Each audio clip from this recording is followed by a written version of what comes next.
Guys, welcome back to my channel. My name is David, so in case you're new here, as always, hi, welcome. Today I'll be talking about another Stephen King book. If you're new to my videos, I'm on a mission to read everything that the guy's ever written in publication order. And the novel I'll be talking about today is the 40th novel that I've read by King.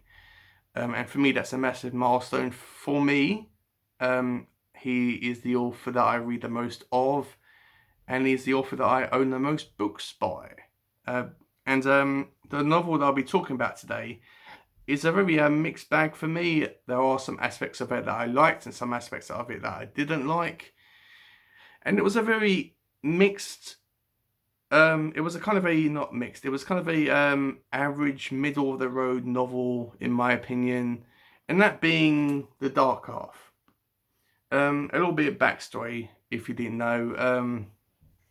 Stephen King, on his later career, or his early career, was writing under a fake name called Richard Buckman, because he had all these ideas of novels in his head, and he wanted to write and publish them. But his publisher at the time thought that, and actually told him that if he did this, he would risk oversaturating the market, and that people would get bored about hearing that, oh, there's another Stephen King book coming out, especially because he was really new at the time. So he decided to create this fake name called Richard Buckman, who he made up this whole personality. Sorry, I do have a stutter. He wrote books like The Long Walk, The Running Man, Thinner, Blaze, The Regulators, and so on and so forth. One day when someone was actually reading Thinner, they found out that Stephen King and Richard Buckman's writing styles were very similar. And Thinner also had a copyright for Stephen King. And when he confronted King about this, Stephen King held up his hands and said, sorry, it was me, you caught me. And then as a result, he wrote this. I've got 3 versions of this novel, all secondhand, all from the same store. I didn't buy them all at the same time. This is the version that I read from. This is the another paperback version I have of the this is the version that you can get in the UK shops or stores. I'll probably hang on to this one. And I've also got a hardback version as well, which has a picture of Stephen King at the back, and a lovely picture of George Stark's tombstone on the front.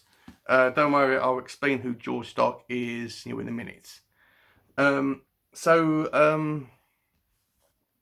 This was published on the 20th of October 1989.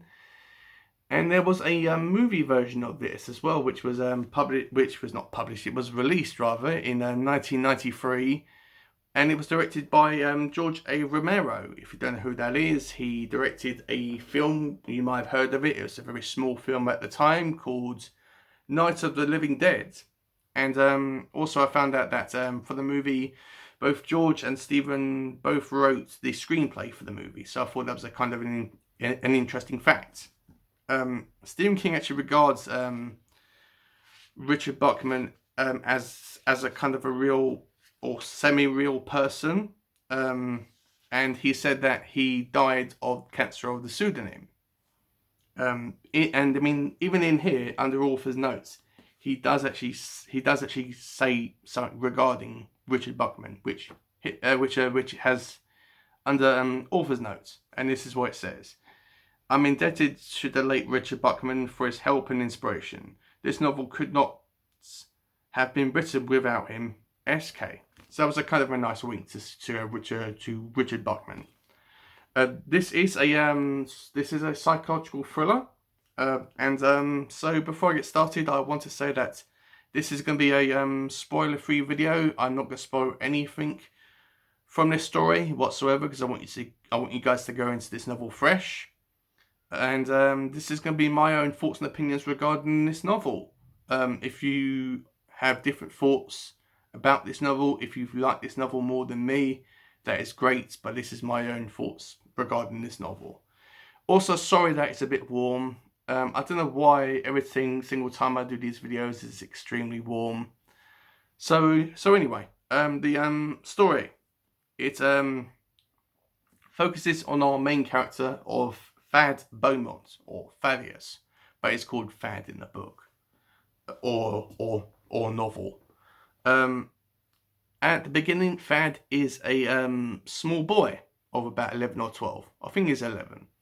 And he's just an average boy, American boy, and but he suffers from all these blackouts where he suddenly blacks out and passes out, and he doesn't know why. And when this happens, he hears all these strange bird songs or bird sounds in his head.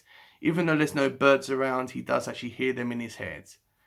And so his parents take him to the hospital where he's operated on, and when he's on the operating table, and when they are operating on his brain to find out why this is happening, they find something very strange actually physically attached to his brain. I won't say what it is, because it was a kind of, oh my god, what is this moment? It really shocked me. So I want you guys to have that same feeling. So after this, Thad grows up into a man, into an adult, so to a full-grown adult, and he is a accomplished writer. He's actually written a few novels, not too many, under his own name, and he has a wife who he loves so much, called Liz, and he has 2 small babies or twins. One boy and one girl called William and Wendy, who he adores so much. Thad isn't a drunk. He isn't violent whatsoever. He doesn't abuse his wife or his children in any way. He is the ideal family man, and he is a overall good person. But he has been writing under a fake name called George Stark, who, as I said, his name is actually written on the tombstone. And so he actually wrote under a fake name like Stephen King, but his pseudonym name was George Stark. George actually writes all these violent, over-the-top, graphic, murderous books that have got all this blood and gore in them. And they are extremely popular, even more popular than Thad's books. And they have got this, and they all revolve around this killer character called Alexis Machine, which I did find out is a heavy metal rock band as well. Also in this book as well, at the back, while I'm actually thinking about it, it does actually say that name was actually not original to him, and it was heard, and that he actually found out about it by in the book called Dead City by Shane Stevens. So I've actually never read any of that author's work, but it'd be kind of cool to do. Can see if it's cheap on Kindle. So anyway, Thad wants to put George in his past. He wants to move on and write novels under his own name. So he gets all these newspapers and to actually publish all these fake, or these pictures about where they make this fake tombstone that has George Stark's name on it, and it also has a quote on it saying not a very nice guy on it, and they take it to a real life cemetery. They put it on the grounds. They have Thad and his wife Liz pose in front of it, and it's a kind of a fake burial for a fake author. Or actually so we think. As the story progresses, we find out that all these mysterious murders have been taking place, and all these graphic, violent murders have been taking place, and so this detective called Alan Pangborn, is investigating it. He is the lead investigator or detective, and he goes up to Fad's house one day. He knocks on his door. He's invited in, and he tells Fad that he is accusing him of committing these murders because his fingerprints have been found at this murder victim's crime scene. I think it's in a car. There was a bloody fingerprint that was left on the car, or actually all over the car. That was actually not hidden. It was put in plain sight. And Alan straight up accuses Fad of murdering and actually being this murderer and doing this and actually committing these crimes. At first, he is very determined that Fad committed these murders. He is very, very narrow-minded about that fact. But Fad says, this actually wasn't me. How could I have committed these murders? I had no motive, and he tries to clear his name. Alan and I think he has another little, and I mean I think he has another detective with him. They go off and do their little investigation into Fad Beaumont and of this crime scene, and they discover that there is this other person that has a similar fingerprints and similar voice, because they can hear. I'm not sure. They actually get these mysterious phone calls. Fad gets all these mysterious phone calls from someone called George Stark, and they both look and sound the same. Fad and George aren't the same person. They are twins. They aren't the same person. They are two separate people, kind of like Jekyll and Hyde. One's good and one's bad.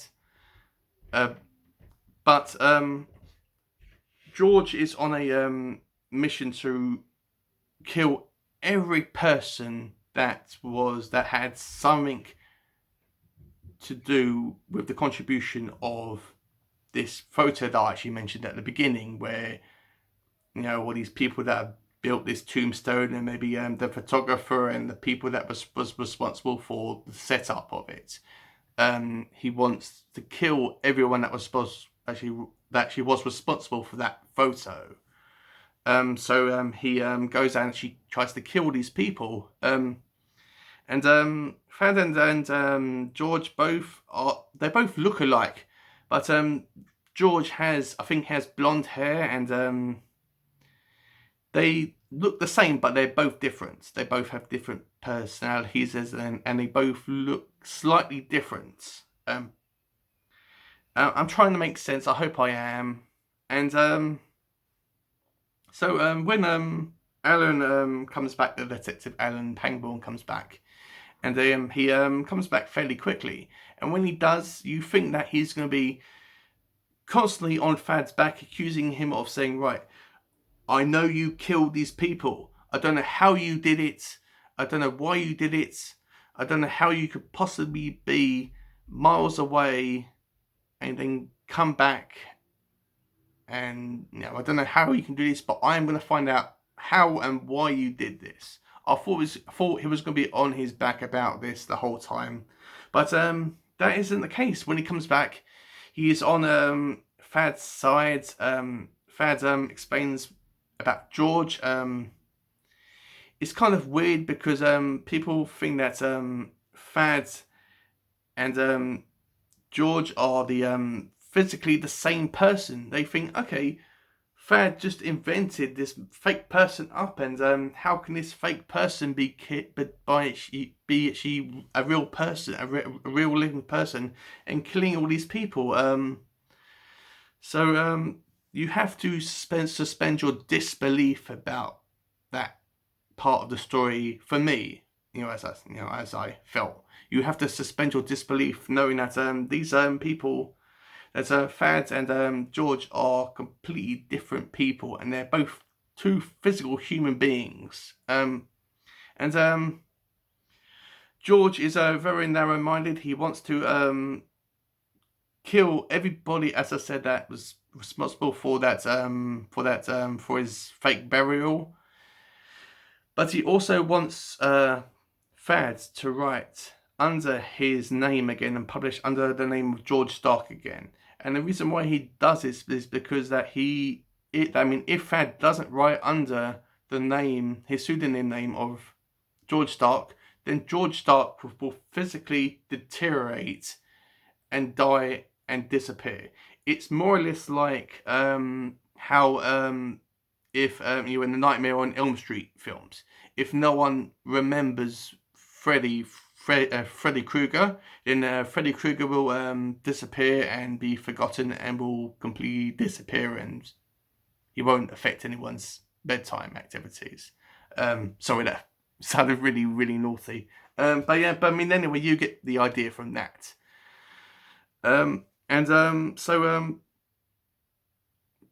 As time progresses on, when Thad's not writing under George Stark's name, he's actually writing his own novel right now, which is called The Golden Dog. I'm pretty sure that's what it's called.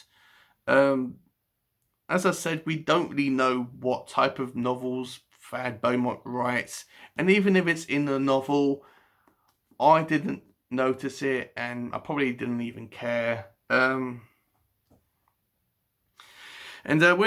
Thad is actually writing a new novel called The Golden Dog, as I said, and gets more away from George Stark under his pseudonym, George Stark physically is deteriorating. His body is forming all these bruises and sores. His eyes are sunken in, and they're all bloody and gory. His skin is falling apart. Basically his whole body is deteriorating and melting away. And the more Thad gets away from George Stark and kind of writes under his own real name, then George Stark will ultimately deteriorate into nothing. Throughout the story, we find out that Thad is hearing all these sparrows again. All these little birds that I mentioned at the beginning are actually sparrows. Which is kind of weird because I do have loads of sparrows in my garden. I even saw some today. He doesn't necessarily hear them, but he also has visions of them. And at the at the end, I won't say what happens, but there's scenes where they're absolutely covered everywhere, all on these hills and on this scenery and on his house. You think that Alfred Hitchcock's Birds was scary. You can't actually see the ground or any of the house. It's completely covered with all these little birds and sparrows. We find out, and Thad wants to know why he's hearing and having visions about all these sparrows, and we find out that from someone, I can't remember what his name is. I think it's a kind of a professor at a university or something along them lines. That he tells Thad that sparrows and other birds have the ability to carry a person's soul either to or from the world of the dead, or from a dead person to the land of the living. So, for example, the sparrows have the ability to bring someone dead back to the land of the living. That's why he's hearing and seeing all these sparrows. And sparrows are really a very big part of this novel. They are mentioned a lot in this novel.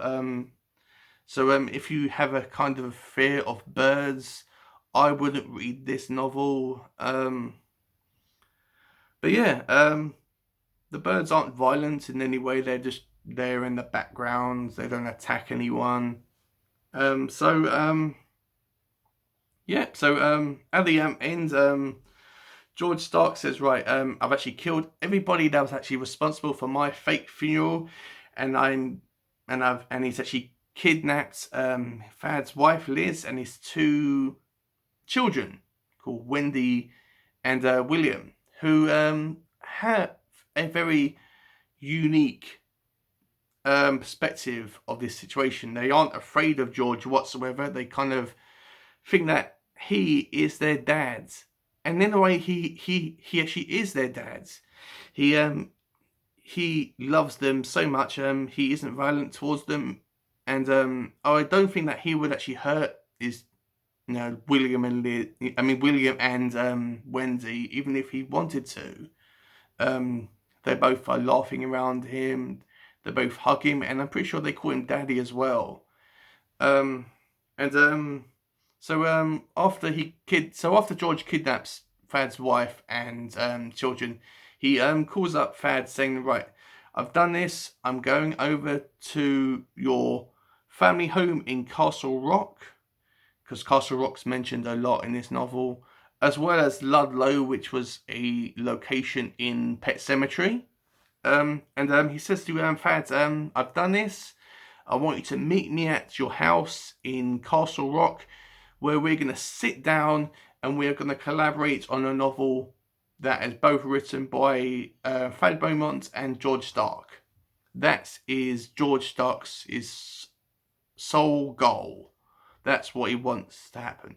And Thad and Alan both travel to the house separately by themselves, and they confront George about this. I won't say what actually happens, but as I did say, when they get to this house on a lake, I'm pretty sure it's on the lake. The whole horizon and scenery is completely covered with sparrows. They are so thick and dense that branches of trees, like thick branches of trees, are cracking because of the weight of these small birds. They are so thick. There's so many birds. They are really, really thick on the horizon and surface. Even on the house, you can't see the house because there's so many birds. And this novel's really, really cool.